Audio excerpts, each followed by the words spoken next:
Hello, my dear students. Hope you all are fit and fine and doing well.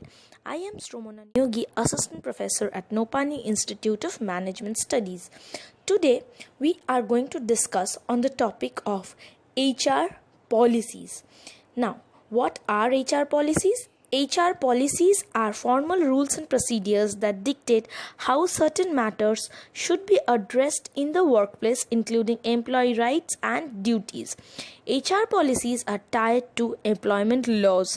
To avoid any kind of non-compliance and penalties from the government, employer must adhere to HR policies and procedures. Now, every organization requires HR policies because they are one of the means of communication between the employer and the employee. They convey various guidelines which are to be followed within the company. It also helps create benchmark to treat all the employees equally and fairly within the organization. This will help in all of these. Now, moving on. What is the relationship between a procedure and policies? They are generalized guidelines on employee engagement adopted by consensus in an organization to regulate the behavior of the employees and their managers. As for the dichotomy between an HR policy and a procedure, they can be compared to a human being and the shadow. Both are inseparable, and the shadow sets the outlines of the human being, so does the policy of the procedures. Moving on. HR policies may be defined as guidelines, procedures, codes, and regulations adopted by management to guide workplace activities within acceptable limits, which are communicated through a summarized statement called policy statement and implemented through instructions referred to as the policy directives. Now we move on to the major outlines of an HR policy. This could be four outlines. They are the recruitment and the selection policies, training and development policy, job evaluation, wage and incentive policy, and the labor welfare policy. We explain everything in brief. We start with the recruitment and selection policy, which is required to procure suitably educated and efficient personnel by offering those tempting wages, good working conditions, safety and security, and better future prospects. Moving on, the training and development policy. It is mainly defined to make available all possible facilities for the training and development of the employees to enable them to do their job efficiently, to prepare themselves for the following: future promotions, make effective steps including training and development programs to equip the employees in the least techniques of production, management, and so on. Thus, to get better appraisals done and to provide adequate opportunities and the facilities for development of the employees, there must be a guideline or a set of policies. Moving on, we have the job evaluation and the wage policy, which is to determine reasonably good wage rates and dearness allowances and to work out incentive plans for the workers after undertaking job evaluation and other necessary steps, and also keeping in view the prevalent wage rates for the similar jobs in other industries. This will help create company be ahead in the competitive market amongst its competitors. Moving on, we have the labor welfare policy.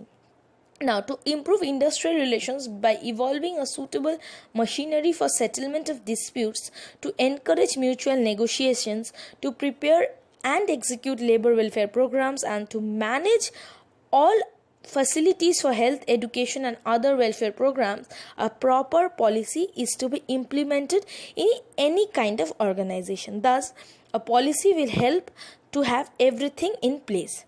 However, there is no rigidity in the elements. Steps in the formulation of HR policies.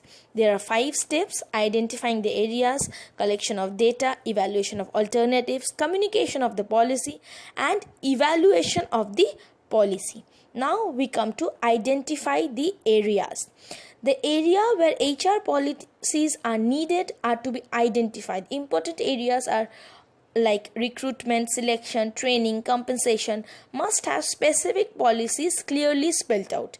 If need arises, additional policies may have to be formulated for dealing with newer HR issues. The next is collecting data. After selection the areas, relevant information should be collected for facilitating policy formulation. The company records, past practices, industry practices, and top management policies should be studied. The organizational culture and employee aspirations should also be taken into account while formulating these policies. Now, evaluating alternatives. Once data has been collected, various alternative policies can be designed.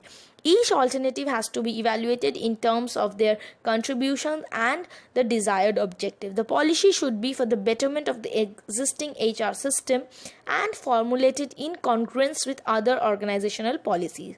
The policy should be finalized after discussion with those people who are directly affected by its implementation.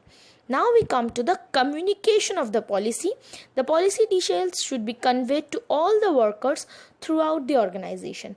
Policy manual, in-house journals, notice board, intranet, etc. can be used to create awareness among employees at various levels. Special communication programs can be conducted to inform all the concerned people about the newer policies. Now, after this we have the evaluation of the policy, which should be done at periodic intervals to ascertain their effectiveness. The actual policy results should be compared with predetermined standards to check if the policy was successful in achieving its objectives. Policy may be reviewed at the organizational level or by outside experts, or may be invited to review it. Companies typically have to make revisions to establish HR policies on regular basis as the company grows and as regulatory and business environment changes in which it operates. When confronted with challenge of updating HR policies, however, it is important for small businesses to proceed cautiously. For example, in a small firm, if an employee asks to telecommunicate, the decision is easy to make. Now, to conclude, that businesses with policies in place succeeds in the long run than one who do not have a well-defined policy. Moreover, HR policies, when placed well, result in reduction of risk and gives a strategic direction to the company and its performance. That was it, and thank you, students.